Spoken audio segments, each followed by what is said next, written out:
Welcome back to the United Pubcast. Manchester United 3, West Ham 1. Manchester United just can't stop winning. FA Cup, Europa League, Carabao Cup, Premier League at the moment. We're on a run, and long may that continue because winning is winning, and there's no better habit in sport than winning. And Manchester United have that habit at the moment. And it just the feel-good factor just continues, George. Manchester United progress in the FA Cup. I have seen the Premier League that Arsenal won. Unfortunately, they extend their gap a little bit. Last time I checked, Liverpool were drawing 0-0 with Wolves. I'm not sure the full-time result there, but Manchester United through in the FA Cup by the skin of our teeth. Talk to me, George. Look, the flip side of Arsenal winning is that Jordan Pickford is still in his relegation battle, so that's the flip side of it. Tottenham are out of the FA Cup to Sheffield United. Southampton losing to Grimsby Town. Congratulations to Grimsby Town for a League Two side to get this far. That is a fantastic achievement. So the credit where it's due. Funnily enough, that one of their keepers was playing in the A-League last year, so it's a step up in the world for him. But on United, I guess it's a good habit to get into. There's a part of me that almost thinks I guess it's part of your logic. I'd rather have lost today knowing that we get the loss out of the way before Liverpool, because now I'm really dreading the trip to Anfield now, especially since we haven't won this in 8 years. But yeah, definitely. Well, that's the cynic in me. That's the cynic in me in terms of, okay, the longer we go winning, the closer we are to our next loss. But at the moment, we can only just enjoy winning and what it brings. But I'm not sure what the Liverpool result was. Put it in the live chat if you do know. I know it was 0-0 last time I checked. They won 2-0. Liverpool won 2-0, bastards. Well, they're due a loss because they're in horrible form. So fingers crossed we can go to Anfield and continue this fine form. I'll just answer Gendel's questions. It was his name's Max Crocombe. He's the Kiwi keeper that was playing for Grimsby.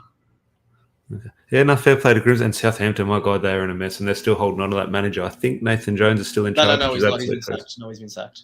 Oh, he's been sacked. Okay, fair play. Southampton have made a step in the right direction. I thought he was an absolute disgrace. I hate using the word in football, but Nathan Jones for Southampton, he was an absolute mess. He was a joke of himself. But I'll say good day to some people in the chat. Good win. The draw is in 30 minutes there, George. So let us know if any developments do come of that draw. Hope, fingers crossed, we do avoid Manchester City. That would be good. But also, again, GARNACHO, big goal. Bexy, hurry up. Sorry for the delay, mate, but hope you're still with us. And Emad, obviously, very happy man today. Viva GARNACHO, big goal by GARNACHO at the end. Probably, what's a bigger moment for GARNACHO at the moment in his Manchester United career? This goal here in the FA Cup or the Fulham goal? The Fulham one, in my opinion. Yeah. Well, obviously, it's been overshadowed because of the events that followed afterwards with the particular number 7 and Piers Morgan. But for me, the Fulham one, not to understate today's importance, but I guess the context of how that win propelled us back into top 4, I think the Fulham one is more important for that reason. Yeah, no, definitely. Just in terms of, at the moment, in terms of last minute winner for me in the FA Cup, this is a big one for me. But yeah, definitely looking at Fulham one. But do let us know your thoughts on GARNACHO's goal, his performance, and everything else. So, a bit of a quick review. We like to go sort of when we can, when the time zones do allow, live immediately post match rather than sort of wait 12 hours for our bodies to readjust and have a review. So it's good to go live immediately and sort of share our sort of raw emotions. So if you're on the live chat, talk to us about your thoughts about the match. But general match review, George, we sort of go through the starting 11. A lot of us called for rotation. There was a lot of rotation, but then ultimately you see in the performance why some managers at the highest level are reluctant to rotate, because it was obviously a very subpar performance. Not in a sort of bad way, but it was just kind of that's the risk you do sort of get sometimes in terms of when you do rotate. It wasn't pretty, and Manchester United definitely weren't at the races in that first half or second half, to be fair. But just your thoughts on the rotation. I guess with the rotation, and even with rotation, those players are still on the high of a cup final win. If you're a side like West Ham, the time to play one of the big boys is after they've lifted a cup final. They've probably been on the piss for 2 days. Coming down from the celebration to gear yourself up again to play, with all due respect to West Ham, lesser opposition, is always going to be a tough mental challenge for United. So I guess it's not an excuse, but that's maybe why it took us an hour to wake up. And ultimately, De Gea once again bailed us out in the first half with his couple of saves off Antonio. When the second half was early, came up big a few times. Very interesting when we get into 3-2-1s, because here were one. You look at the score line, think 3-1 comfortable standard victory at Old Trafford against West Ham. It was anything but. Obviously, De Gea with a few big saves. Coming up, obviously late goals. When was the first goal? So still very late on. I think it was 3 goals in the last 10 minutes sort of thing, or close to it. So I'm definitely far from comfortable, but the scoreline maybe does suggest otherwise. But in regards to that starting 11, look, a complete change back four. Well, obviously Diogo Dalot keeps his spot, but sort of a pretty much second string back four. with three of them missing. Obviously, going to midfield, McTominay and Sabitzer starter will be very interesting because I haven't gone on a Twitter. I can only imagine the stick Scott McTominay is getting, but obviously people won't like this. He was far better than Casemiro. Casemiro was West Ham's best player when he came on the pitch. Well, Casemiro could have had 1 or 2 goals, obviously, but very, very interesting. I think a change needed to be made at halftime, and I had no qualms with McTominay coming off for Casemiro. In terms of if you put McTominay and Casemiro, it's not quite that creative edge, so that's why he keeps Sabitzer on. But ultimately, something needed to change there. But I'll be very interested to see everyone's reaction there. Then obviously up the front, Garnacho I thought had again, one of my criticisms with Garnacho in regards to his performance, not his impact, but his performance was very much sort of men against boys. I thought West Ham really had their number on him in that first half, and he just found no way through. But then ultimately, it doesn't matter when he does find a way through at the end of the match. So it doesn't matter about your performance if you do end up winning the game. Anthony on the right-hand side, I thought, yeah, not his game, didn't quite get at it. Again, West Ham, I thought, dealt with him quite well. So ultimately, with all that rotation, talk to me about some of the individuals that spring to mind. Look, the individual for me that really stood out, I don't know if he was in the squad today or not, was that Sancho didn't play. Was he not in the squad today, or was he injured, or what's the story there? I'll go through the start. Well, I'm not sure what happened with Jadon Sancho. I know Fred. Fred and Shaw were. Well, Fred obviously came on. Obviously scored a late goal, but Fred and Shaw were injury doubt. So I remember Luke Shaw was definitely going to miss out. But I'll just bring up the starting 11 in regards to the Man United graphic they have here, and Jadon Sancho wasn't on the bench. So he had Rafael Varane, Wan-Bissaka, Casemiro, Fred, Pellistri, and Alanga. So you're not sure what the issue with Jadon Sancho. Obviously played in the League Cup final. So look, obviously the one that stands out is how many games in a row are Weghorst and Bruno going to play. But then we're that thin in that area of the pitch, and fair play to Bruno, he's only missed 3 games all year. What do you think there in regards to here we've called for rotation? We got rotation. We kind of almost paid the price with a very subpar performance, going 1-0 down. And you look at sort of individuals and, okay, let's say Bruno. Okay, Weghorst to a lesser degree, but ultimately at the moment he's our only striker, so you can throw him in that category, but especially Bruno. Okay, we call for rotation. We need rotation, but obviously it comes at a huge risk. But ultimately Bruno Fernandes just does not get subbed. And I thought today was sloppy with the ball at times, but ultimately then you do look at the work rate, and he was unbelievable in his work rate. And like, there comes a time where we have to sort of remember that he's human and he will need a break at some stage. Yeah, yes, that is true. But all I can say is it just reinforces our need for reinforcements in the summer. Ultimately, the Ten Hag, as good as he is still managing with one hand behind his back with regards to what's available to him. Yes, he can say he's been backed, but the level of quality in the squad that we need to compete in all 4 competitions as a whole is, whether we like it or not exactly there. Yeah, no, look, we don't need to go into any more praise of Erik ten Hag. He's absolutely working absolute miracles.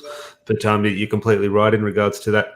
George here saying United, I'm not sure if that is confirmed, but I will take that in the FA Cup draw. Keep us updated if any news is filtering through. But also, again, we'll hear saying, unfortunately, I couldn't watch it on Paramount since I'm out of Australia and no VPN. But how was the first goal scored by West Ham? I forget who gave the ball away, but Ben Rama scored a nice goal into the far corner. Do you think the ball was out? Yeah, yeah. Well, the one angle I've seen, look, the first angle you do see, yeah, it looks out, but then you need the camera to go into that vertical shot, and it might prove me completely wrong. So my initial reaction was, yeah, that looks out, but I'm sure there is another angle that would prove me completely wrong.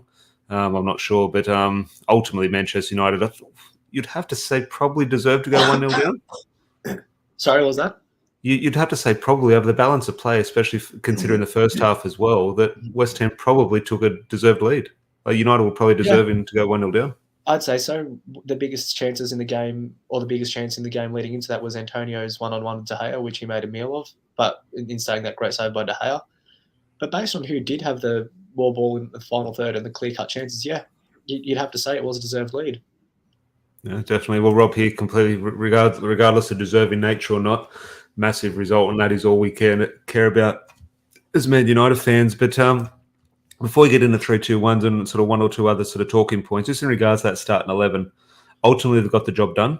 But Victor Lindelof and Harry Maguire, just in terms of, I don't think they sort of had horrible performances, but obviously you see the difference between Martinez and Varane when they played together compared to the way those two played. Just what impact do you think having them, not in regards to defensively so much in terms of sort of that they won't score their own goals or anything, but in regards to providing the platform to go and play better football, which Rafael Varane and Lissandro Martinez do, sort of what impact do you think the inclusion of Maguire and Lindelof had on, let's say, a subpar performance?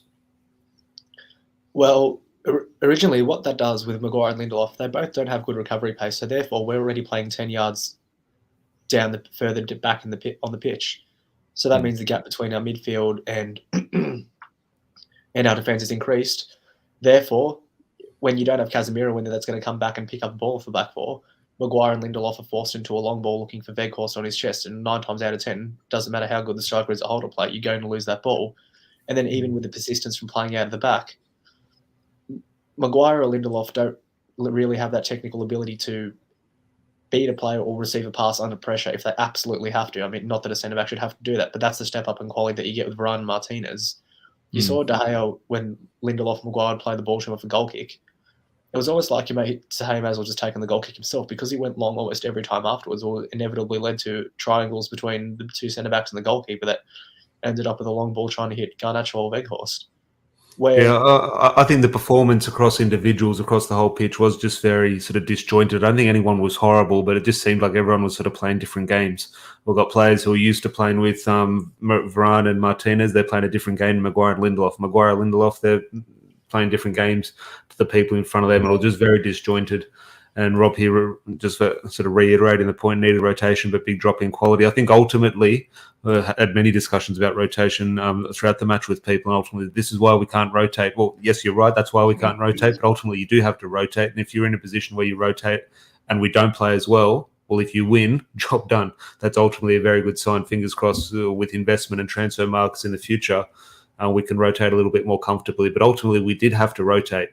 Now, that could have come at the cost of losing the match, which would have been very disappointing, but ultimately that didn't happen. We did win the match thanks to Alejandro Garnacho's brilliance at the end. And Juddy here, good to see you, mate. Just happy to have gotten a result while some of the players got a rest before Liverpool away. That's a huge thing. Even look, Casemiro came on, Marcus Rashford came on, Lissandro Martinez, but they didn't have to play 90 minutes. They didn't have to play 120 minutes. So ultimately, you would have liked to have the night off, but they didn't get bombarded like that, what potentially could have happened if we had City away. They all would have played, and that could have gone extra time. So it wasn't ideal, but it's better than what it could have been. But, just our confirmation now, we are playing Fulham. Fulham, look, that's a good one for Manchester United. You would think. I assume, is it that at home? Another home? Yeah, we're playing at home again. Look, we point the finger at Manchester City in their League Cup draws and FA Cup draws over the years. Oh, trust me, they've got an easy draw. They've got Burnley at home too. Okay, yes, they do that, but okay, Burnley at home. But over the years, they've got like nothing but Burnley. They've got Leyton Orient, Altrincham, Manchester United in the FA Cup. We get nothing but home ties. Like we are very lucky in regards to that. Now we always get Derby County Wolves, Derby Wolves at home, sort of thing. Definitely one of those things. Emad was disagreeing, which obviously fair play rotation was a mistake. The only reason I can't say rotation was a mistake, we won 3-1. We won. If we lost, yes, you could argue. But ultimately, a few players got a few minutes off, and a few players got deserved minutes. Malassi will be better off for that performance, and ultimately we won. So it's an interesting one. Juddy here with an interesting shout. Company versus Pep in the quarter is very interesting. Wouldn't you love Burnley to beat them? And then ultimately, if they do that, you'd have to say name on the trophy for Manchester United. We could be one of those cup teams. Fingers crossed with Eric Ten Hag can add a. The other interesting tie, in my opinion, is Sheffield United against Blackburn. It's guaranteed to be a championship team in the semis. Yeah, interesting. It's so important. It's so important why to get that win. I think all of us was looking at this week and thinking, well, if we had to lose one game, okay, we'll go out to West Ham, make sure we win at Anfield. Ultimately, though, we go through against West Ham. You start to look at that draw at home to Fulham. Yeah, we're beat Fulham. Suddenly, you're in an FA Cup semi-final.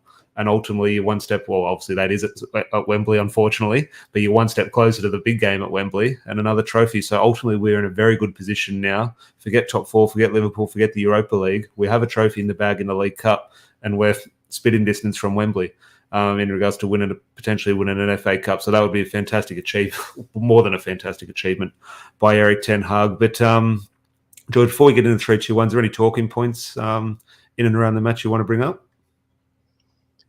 Not so much apart from whether Souček took the ball from outside of the field of play, but Yeah, Yeah, it does. Look, it was I it think was one of those we would be having a different talk about that if we lost the game. I think would be designating a whole show to it in regards to getting out the lines and VAR everything. But we won, so ultimately I we can mean, sit here. we got one against them a few years back when we weren't sure if Henderson kicked the ball out or not when Pogba scored a goal of the season contender during lockdown. So I guess it evens itself out. When we weren't sure, I think we're definitely sure. It flew over the dugout and came back into the field. It went around David Moyes' back. But again, we'll hear saying, what we say next, we win the Europa League and say it's only the Europa League. That's part of it. You look at the Liverpool celebrations over the last couple of days in terms of them having a cry about Man United lifting the trophy. And then everyone showing footage of Tsimikas and the Liverpool team absolutely losing their shit in the dressing room after they won the League Cup. And Emad here saying, when did we win? When we made subs with our stronger players, if you want to win trophies and knockout comps every single game. But Emad, I agree, but we won the game. We won the knockout game.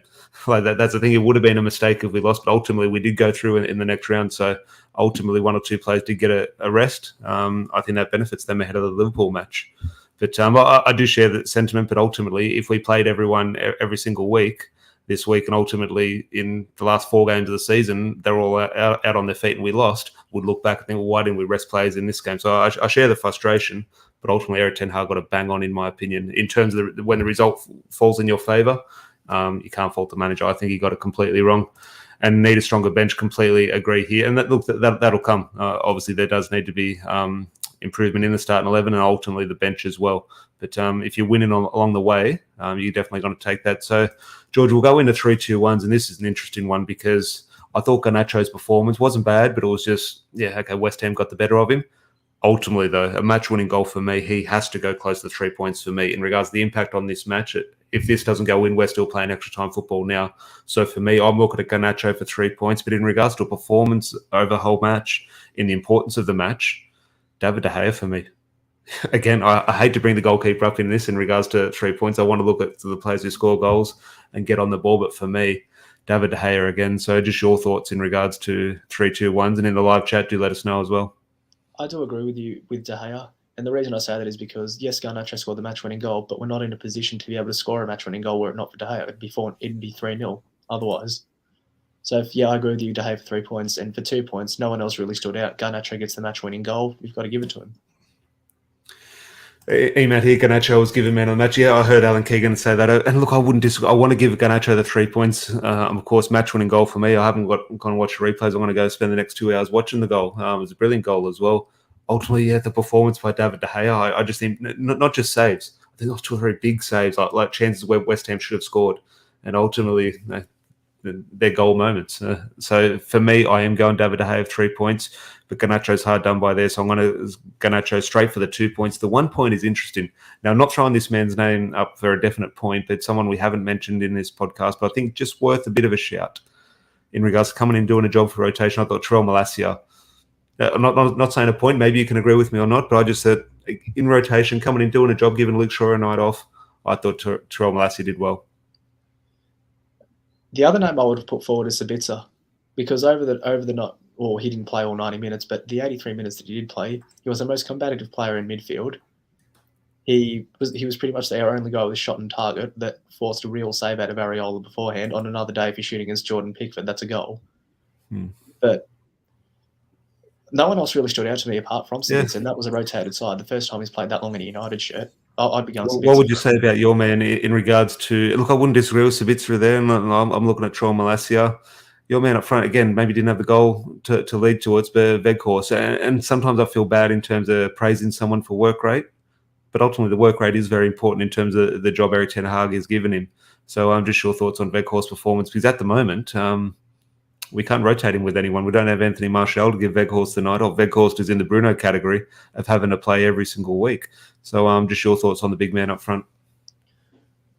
I thought he had a solid 6 out of 10 today, and ultimately that solid 6 out of 10 was enough to get us the result collectively as a whole. Personally, I did think he played better in the League Cup final, but ultimately today, the performance from every individual across the board wasn't as high, so that's why he may have stood out a bit more. For me, it's still Sabitzer that gets the point though, because not that Weghorst was bad, I just felt Sabitzer was more influential. Yeah, I thought Spitz had a good game. And as I said, the halftime substitution, I was looking at the halftime stats before McTominay came off. I think McTominay had 96% pass completion compared to Sabitzer was about 70. So I think when Casemiro came on, Casemiro did nothing but find a West Ham player for the first 20 minutes. But I thought that was the right substitution in terms of changing that. I think you needed to bring Casemiro on with Sabitzer. I don't think you could have taken Sabitzer, who was less effective in the first half. I think he still needed his creative edge, and we always talk about people being allowed to lose the ball. Sabitzer was that creative edge a little bit in that first half, so I afforded him the luxury of losing the ball a few times. But it was interesting in terms of the midfield dynamic, in terms of that halftime substitution, because we all screaming for Casemiro to come on and provide that quality. And ultimately, he could have got 1 or 2 goals, which would have looked a world-class substitution. But ultimately, in regards to his performance, he heavily contributed to West Ham taking the lead, Casemiro.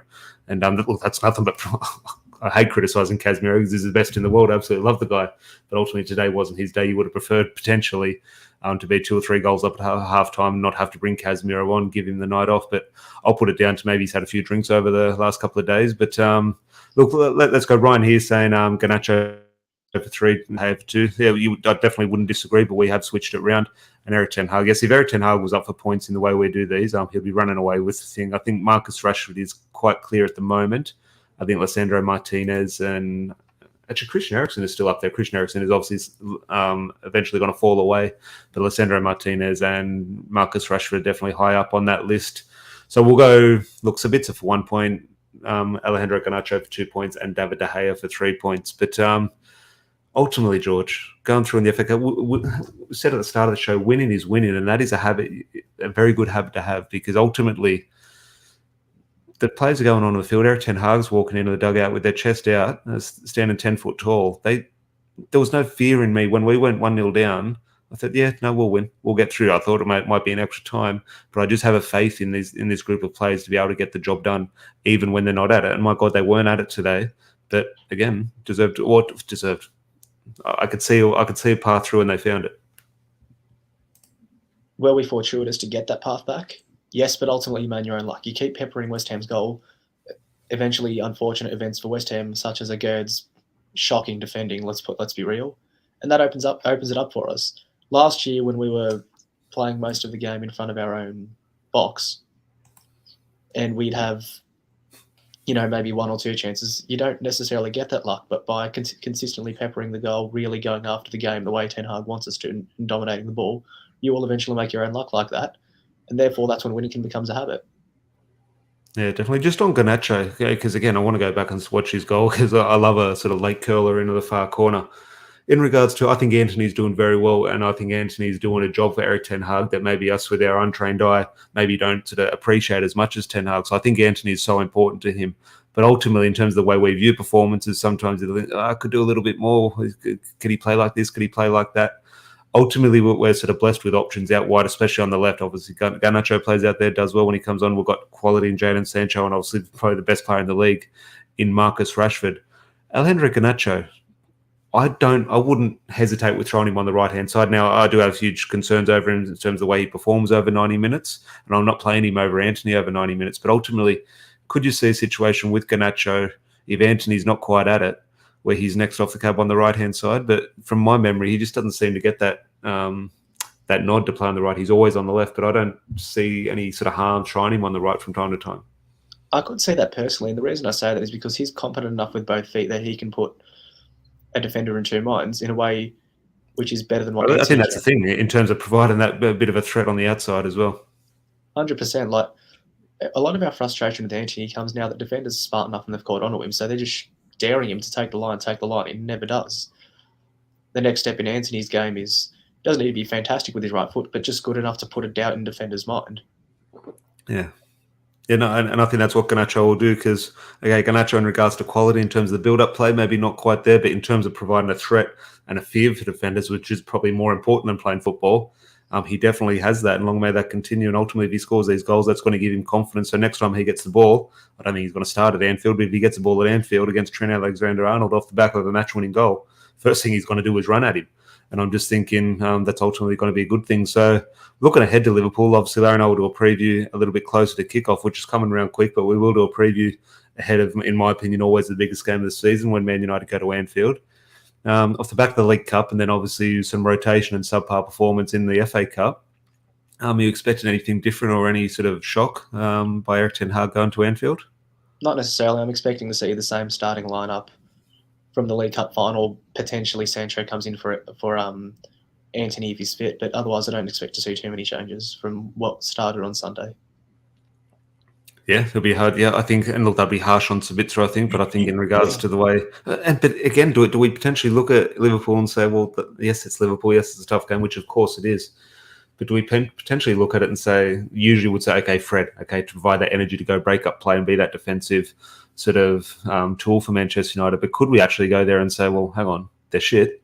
Let's go with our better footballers and get Casemiro and Sabitzer on the pitch and sort of dominate the play. Now, that's obviously hard, even when we're the best team in the world. You can't go to Anfield and dominate. That just doesn't happen for Manchester United in regards to the way their crowd and players will be up for it. But ultimately, could you see a situation where Erik ten Hag thinks, hang on, we're better than this team. Let's go and play better football? I still think we are capable of playing better football with Fred, though.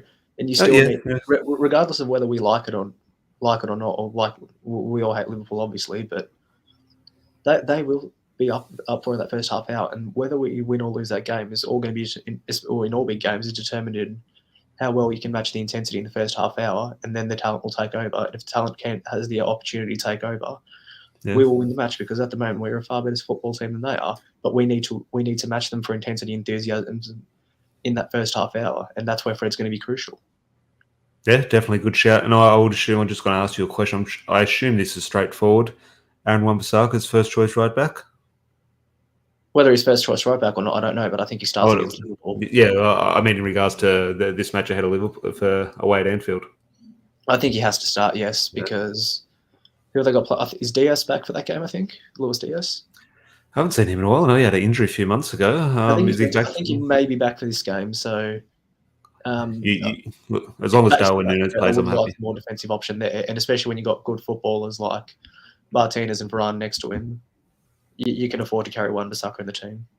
I would love to see. Look, I'm not sure what they're going to do. I haven't seen their game. Obviously, you did tell me that they got the win against Wolves. I'll be very interested in what happens at the back. You would assume Trent Alexander-Arnold plays at right back, and look, Marcus Rashford against him.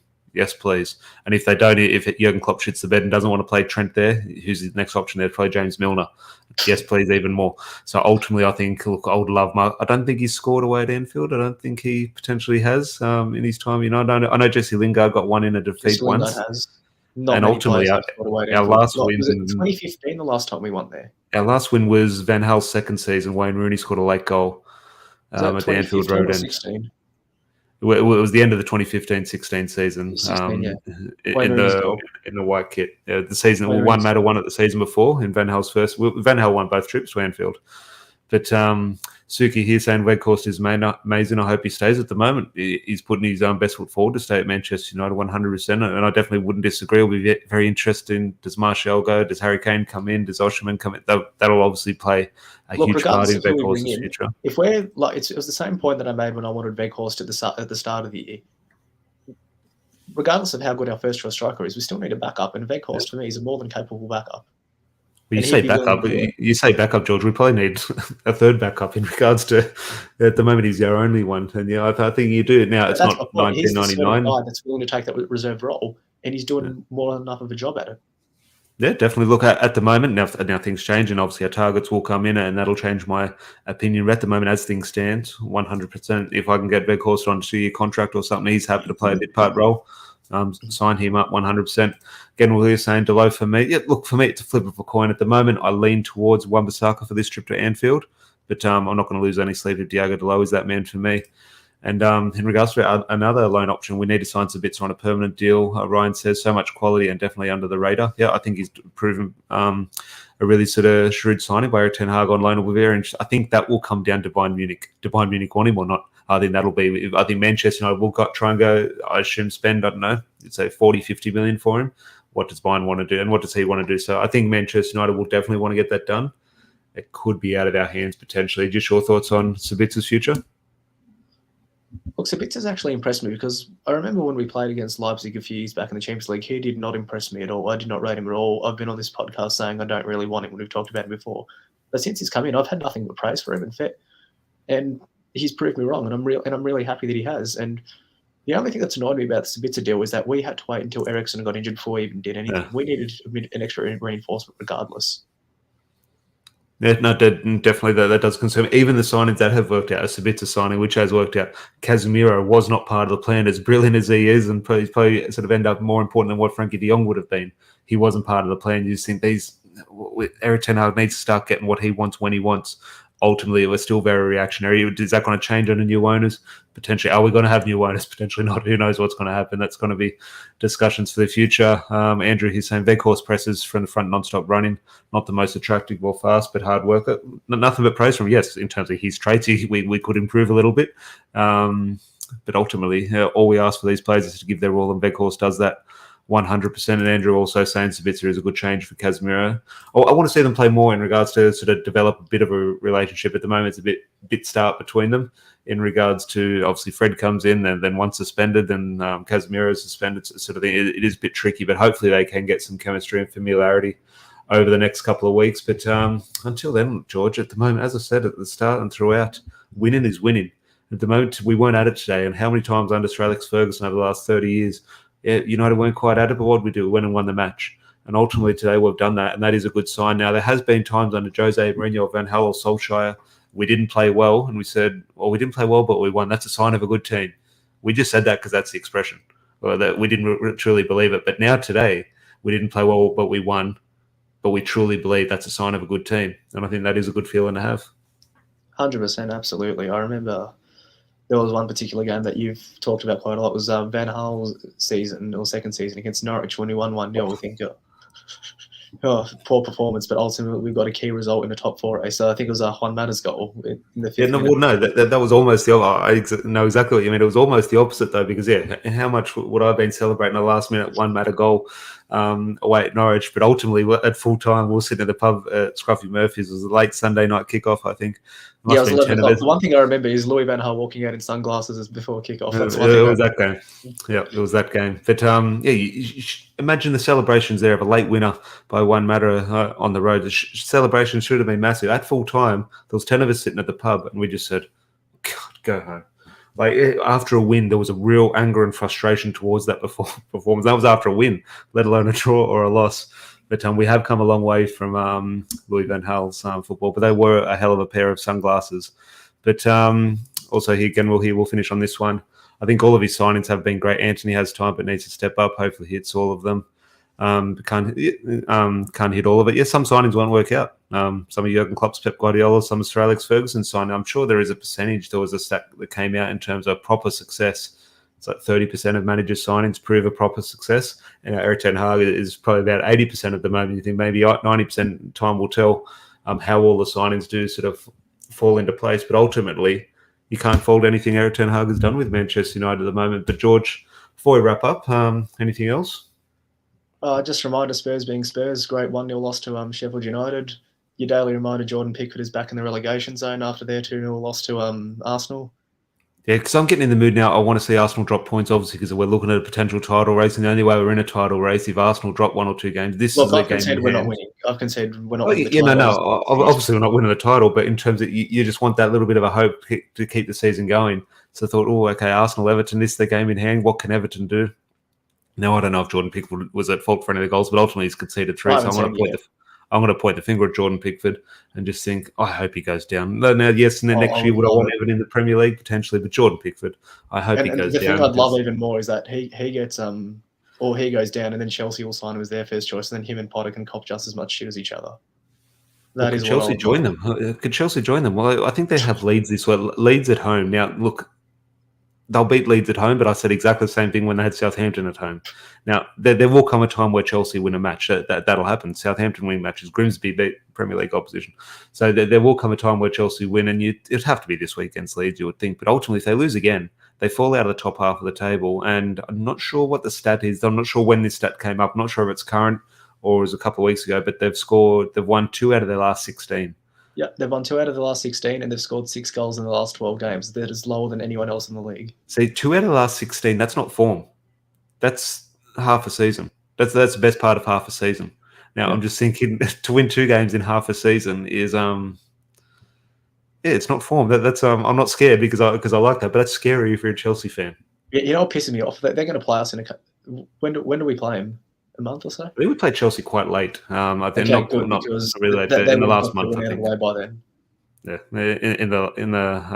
in the running, I think that maybe fifth or sixth last game. I think potentially. Andrew here. Glory, Man United. Good show. Cheers, mate. We're out of the race. Look, I think we're in the race. I just don't think we'll win it. But yeah, definitely. The money would be on potentially Arsenal and City. Obviously, big win for Arsenal winning their game in hand. But obviously, Man United have Fulham in the FA Cup. I think our last game of the season, when we do lift the title, George, is at home to Fulham on the last day at Old Trafford. Yep. I have played that scenario through my head. So 2 big games against Fulham ahead. And look, as I said, the importance of winning today was simply to get into that next round, because ultimately we avoided Manchester City in the next round. We beat Fulham, which, look, who knows? Anything can happen. We almost went out to West Ham today. But you go through against Fulham, suddenly you're at Wembley in an FA Cup semi-final, and we're 180 minutes from winning another trophy for Eric Ten Hag. So a massive result today. A lot of that comes down to the big goal by Garnacho. So great work by the young kid there. Haven't discussed Fred's goal. Fred came on and scored at the stretch end, which he does every second week. Someone get Fred's stats. As I said, did I say at the start? I feel when I said it was a few months ago, I was looking at Fred's numbers over Darwin Núñez potentially. Someone go back and remember. I said something about that, some type of bet. I forget what I said. Hopefully it was a good one. But I have to see Fred's numbers over Darwin Núñez, because Fred is racking up those goals. I mean, last year we were talking about Fred's numbers over Messi in the league. It might have been Messi. I was maybe going Darwin Núñez. Fred's numbers over Messi in the French league. Well, I'll just bring up before we go, just to check Liverpool, because I haven't seen that 1-2-0, but you said they did win 2-0. I'll just bring up who scored for Liverpool. Van Dijk and Salah was at Liverpool too. When were those goals? Late goals, 73rd, 77th minute. So fingers crossed Liverpool picked up 1 or 2 injuries during that game, and hopefully Trent Alexander-Arnold is nice and fit for when Marcus Rashford rocks up to Anfield and gets his first goal. But Larry and I will preview that match whether tonight or tomorrow. Stay tuned. Make sure you ask. Just a question before you go. Who goes through Andy Robertson first? Casemiro or Martinez? I'm not sure he'll play. I think you speak to a lot of Liverpool fans, they say he's been worse than Alexander-Arnold. They say Robertson has been really bad this season. I think a lot of them are calling for Tsimikas to get the run. Now, you'd assume it'll be Robertson in regards to the occasion, 100%. But yes, I want to go through him. Him and Anthony will definitely be a tight battle. You expect Anthony to get the better of him in regards to form, but going to be a big game. And look, he's not going to get, when he does bomb forward, he's simply not going to get past Aaron Wan-Bissaka. I'm very confident in saying that this time round, which has been hard over the last couple of years. That wouldn't have been the case. But Man United are going to go with confidence to Anfield, which is a huge thing, which we haven't done for... God, I don't even think I was this confident under Sir Alex Ferguson going to Anfield. Like, you always thought, oh, okay, this is the game, well, we'll slip up. But you don't see us slipping up. Yeah, I'm not confident, but it's just... I'm as confident as I ever will be going to Anfield, and you wouldn't you love to go and smack them about and take one step closer to a potential title race. But as I said, we will preview that in more detail. So please hit that subscribe button to join us in the live chat when we do go live there, and make sure you hit a like on the video if you are happy Garnacho has sent Man United through in the FA Cup. Big thank you to George. Lara will be back soon, and hopefully everyone enjoys their day or night wherever you are, and we'll chat to you soon. Cheers.